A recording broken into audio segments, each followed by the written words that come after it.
Hi guys, welcome back to the channel. Recently, EDIAG, they manufacture all sorts of car tools. They've actually contacted me and said, would I be interested in having a look at their code reader? Now, at some point, we've all needed to read an engine code, haven't we, on our cars?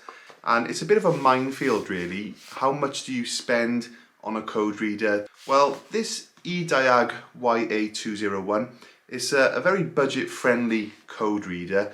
And it comes in, at the moment, at the time of filming this, it's about £30 on Amazon.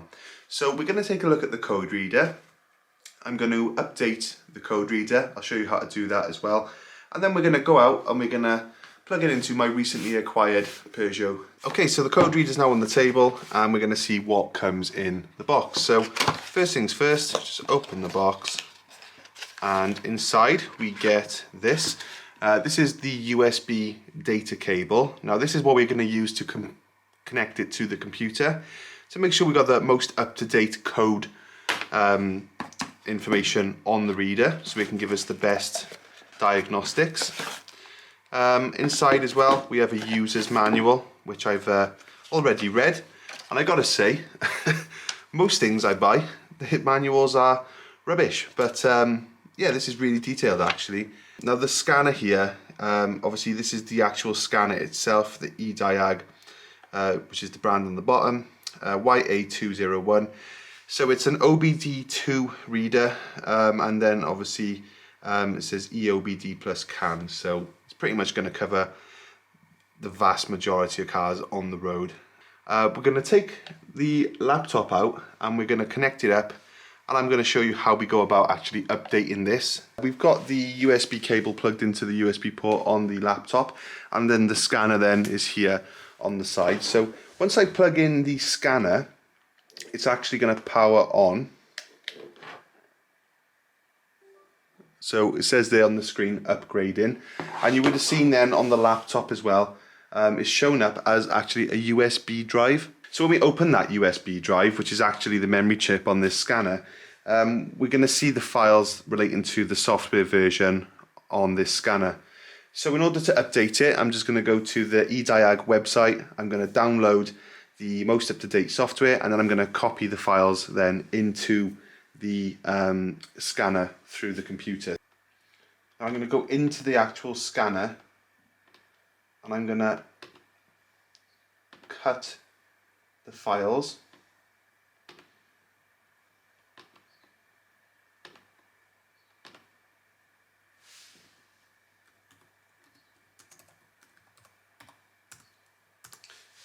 To a folder on my desktop.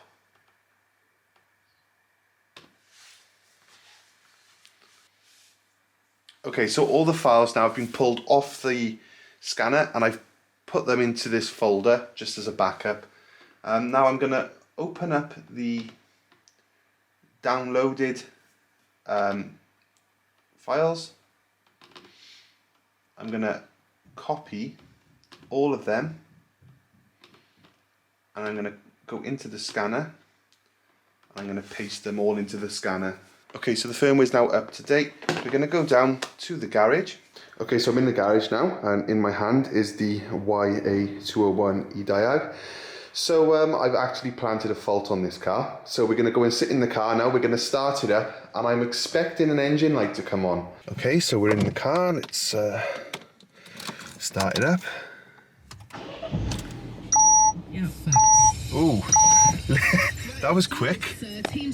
Engine fault, repair needed, service the vehicle. Okay, well obviously I've planted a fault, so we'll turn the car off and then we're going to see, can this scanner tell me what have I done? The OBD port's there, so I'm just going to plug in the scanner.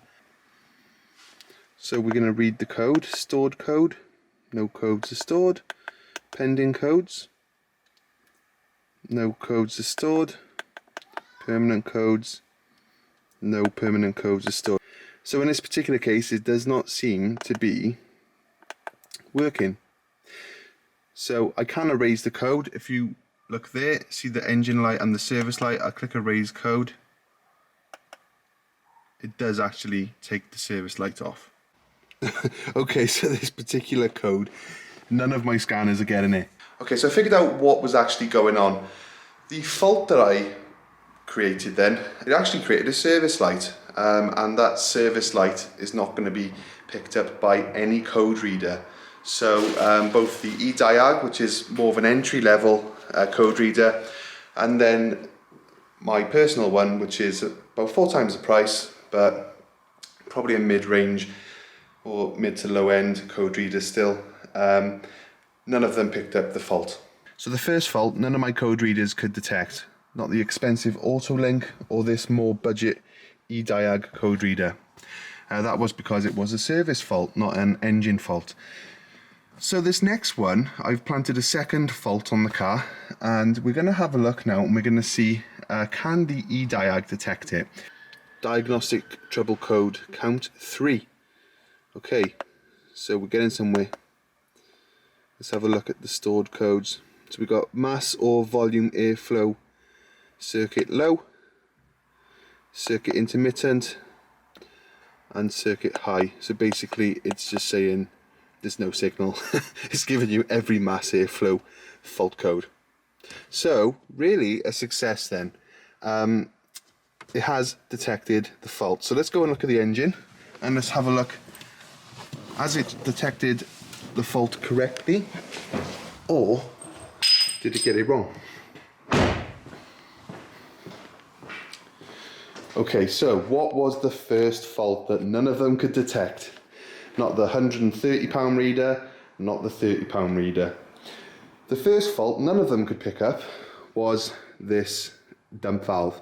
So I disconnected the dump valve solenoid and neither of them could detect the code for that. Now the EDIAG and the AutoLink, they both detected this mass airflow sensor being disconnected here. So I'm going to plug it in and I'm going to reset the codes off camera. The first fault code was not able to be detected by both the EDIAG and my personal code reader, which costs 5 times the price. That does not stem from the fact they are poor code readers. It was simply the fact that when I disconnected the electronic blow-off valve, a service light was generated, not a diagnostic trouble code.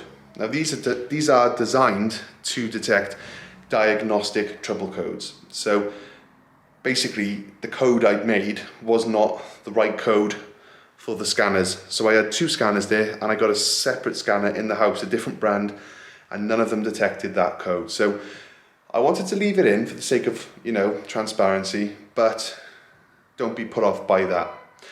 The second fault, when I disconnected the MAF sensor, every code reader detected that code.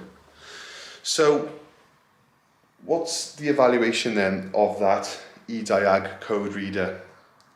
Well, it happens to be probably 20 to 30% of the price of my other 2 code readers, but it performed equally. So when you think of it like that, it's a really good value and it's a good buy. So I can recommend it based on the test that we've done today.